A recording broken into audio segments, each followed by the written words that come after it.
All right. Okay. Hi. We're back. Happy Friday. Happy Friday. Well, it's Friday right now when we're recording this. Yeah. It won't be Friday. It might be Friday when they're watching it. Hi. We just went in for our ultrasound. I guess it's cycle day 12 is what they were saying. They had me on Letrozole. Letrozole Instead of Clomid. Where they wanted to try something. Apparently Letrozole is a bit gentler on the lining. I also read that Letrozole had I don't think I got to tell you this, even though Clomid was higher percentage-wise for like live birth rate, but for women who were over a certain weight, Letrozole had a higher birth rate than Clomid. So I wonder if they were looking I didn't know that. Yeah, so like if they were looking at me and they're like, oh, well, since we didn't have live births from the Clomid, but I reacted well to it, so I think just needed maybe a different, like an adjustment. Yeah, so we're trying Letrozole. So cycle day 3 through 7, they had me on a low dose of that. And it's just a pill. Just a pill, yep, at night. So then today they went in to check in my lining. And so for us and this ultrasound thing, do you want to talk about? Well, so they checked the lining and they're measuring follicles to see how mature a potential egg is. So that's why we went for the ultrasound. Well, so when we walked in, Kate saw the ultrasound tech. So those of you who are following, back in early like November, December, or somewhere previously, when they wouldn't let Stephanie back for an ultrasound, it was this same tech, and I saw her and I like immediately started to like have panic, and because I just the energy, her energy is very closed off, and to be wanded up there by someone who you don't trust, like that's not, so I was like, please let there be another tech. And so we made a plan when we were sitting in the waiting room. Yeah, and we saw that other tech tell a husband, no, you can stay here. We just want It'll be about 15 minutes. We were like, okay. So we talked. We made a plan. We decided Kaitlin was going to say one thing. I was going to say one thing. So we both had a phrase that we could say. Yep. And yours was? I need her back here.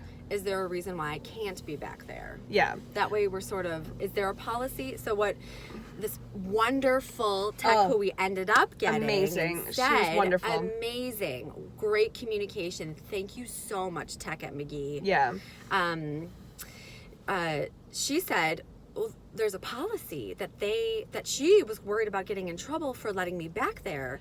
And we're like, oh, so we were kind, and we said, absolutely. Can you tell us more? Can you tell us what happened? Because she was asking us like, why, why have you been here? Have you done this before? Have you been back there before? And I was like, yes and yes. And I said, like, I have a lot of stress about this. I'm very panicked. I need her with me, and I'm like, is there space for her? And she's like, oh yes, yeah.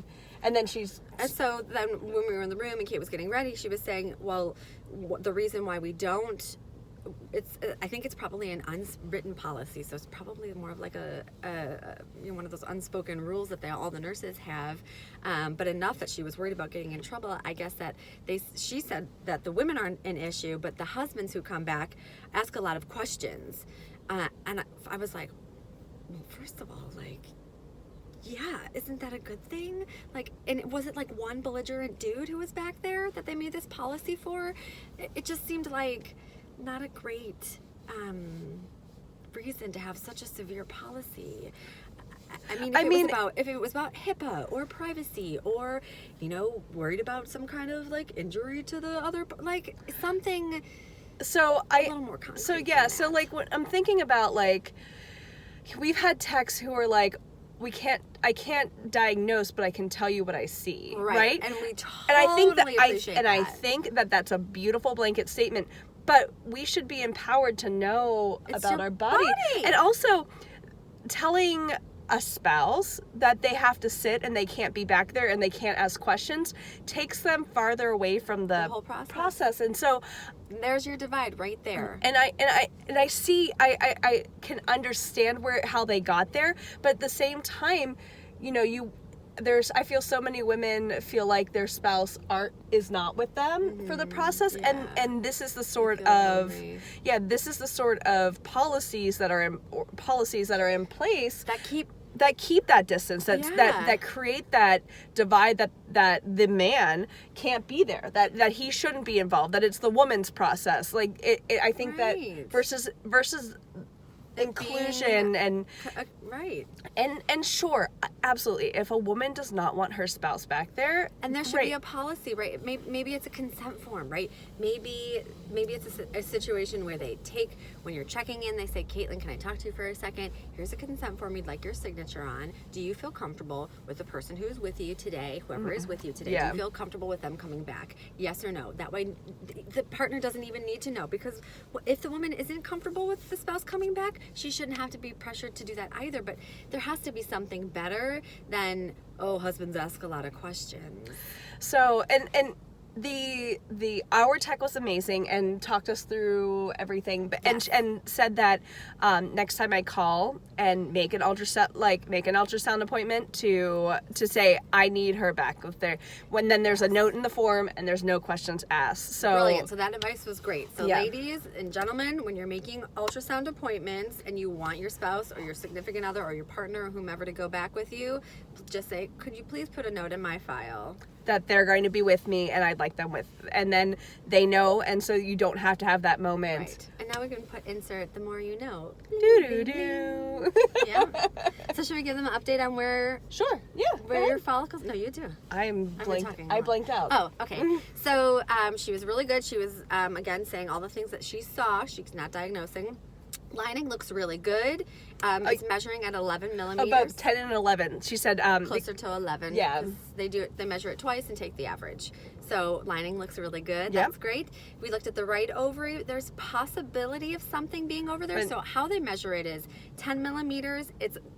It has to be 10 millimeters to be measured at all. 18 millimeters means it's a mature follicle. So so we're looking for those kinds of measurements. She says maybe something on the right, but definitely on the left there was one follicle that looked like it was mature. But again, and there's usually a lead follicle. So like with anatomy, like the way that it usually cycles normally is that usually one ovary, one cycle, one ovary, the other cycle. Usually they take turns. So that makes perfect sense. But whenever medications and hormones are involved, that's when it starts to. Yeah, they're like, should we grow? Yeah. But so that's great news. So we'll find out probably in the next couple of hours what the next steps are. So the doctor will call later today. Yeah, so they say that at noon they usually have a meeting with the doctor around noon, and then so between like 1 and 2 is when all the calls go out, because the doctor has to review everything. So I think that is sometimes we've noticed with our ultrasound techs is like they get closed-lipped because they don't want to give information that somebody will hold on to, and the doctor. Of course, I disagree. Of course, yes. And you know what? I totally respect that, but there has to be communication. If you have an insecure nurse, she needs to say, "I'm sorry, I really feel uncomfortable." Telling you anything, you need to wait for the doctor. If you have a more experienced nurse or a nurse who feels more comfortable, she can say, I am not the doctor.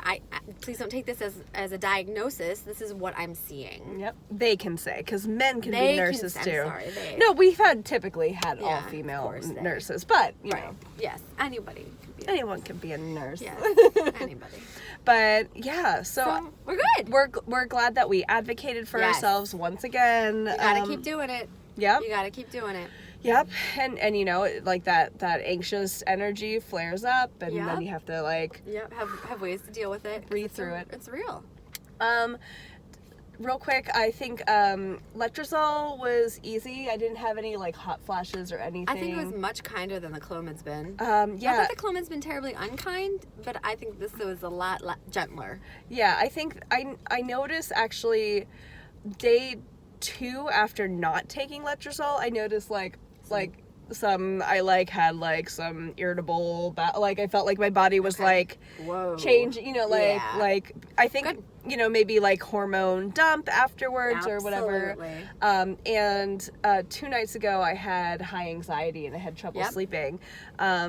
And that was like the first time really having a anxiety spike since being on Zoloft. So just noting these symptoms as they... But not, God, compared to what compared to before. Like, this is like... Okay. A dream. You know, what if it could just be... What if it's... Right. What if it's just going to work? What if everything worked how it was supposed to? Ah, lovely. Thank you. Right.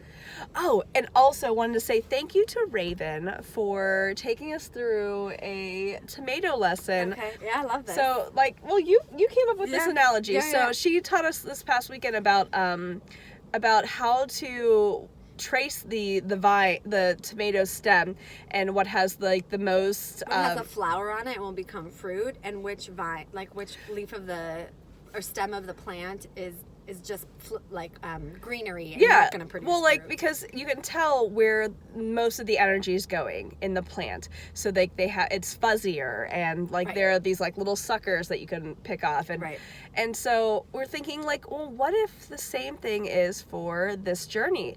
You know, I think like with Clomid it produced like 5 follicles and then 1 lead one, and then we didn't have and then it didn't work. So what if we have one strong, and all the energy is going into the one follicle? Because all you need is one good egg. Just one good egg. So that's what we're like. Okay. Yeah. You'll be the tomato plant. I am the tomato. Be the tomato. Grow the fruit. Grow the flower. We're doing a lot of gardening, obviously. Yeah, it's gardening season. Yeah. But that's where we are. Yep. All right. Thank you for following along. We'll see you soon.